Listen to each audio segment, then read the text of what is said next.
magacaygu waa Sadaam Caydiid Good waxaan idinla wadaagayaa maansada la magac baxday miyaan hooyaydin dhalin waa maansa dareen leh oo ka hadlaysa ragga Soomaaliyeed ee dhibaatada iyo hagardaamada u geysta hablaheena sharafta leh ee Soomaaliyeed haweenku marwayna dhalay caloosha dhexdeeda iyo dhabarkay inagu sidaan naaskoodan dhaadhinaa dhabtoodan ku seexanaa dibbayna la soo mareen afkaynu ku dhaadaniyo iyagaa dhaqankayna baray mar kale waynoo dhaxeen dhibtaan ku ilaaweynaa dheeftoodan quudannaa dhallaankay inoo korshaan iyagaa ina dheeli tira mar kale wayna la dhasheen walaalaan ku dhaadaniyo dhuuxiyo waa feedhahoo nimaanay inani la dhalan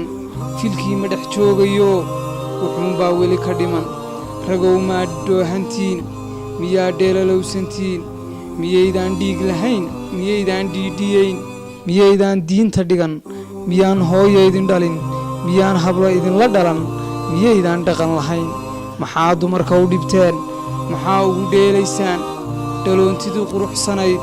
hablii lagu dhaadan jiray hankoodii dhiiranaa maxaa dhulka ugu rideen maxay dhaawaca ku yaal ilmada dhabankooda qoysay dhegtiinnu u diidi weyday maxaa dhool iyo kurdahab dhiiggooda u daadiseen mar kale aan idin dhahee malaa waa dhoohantiine malaa waa dhimantihiine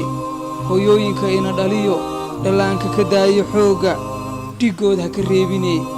dhallaanka ka daayo xoogga dhiggood ha ka reebine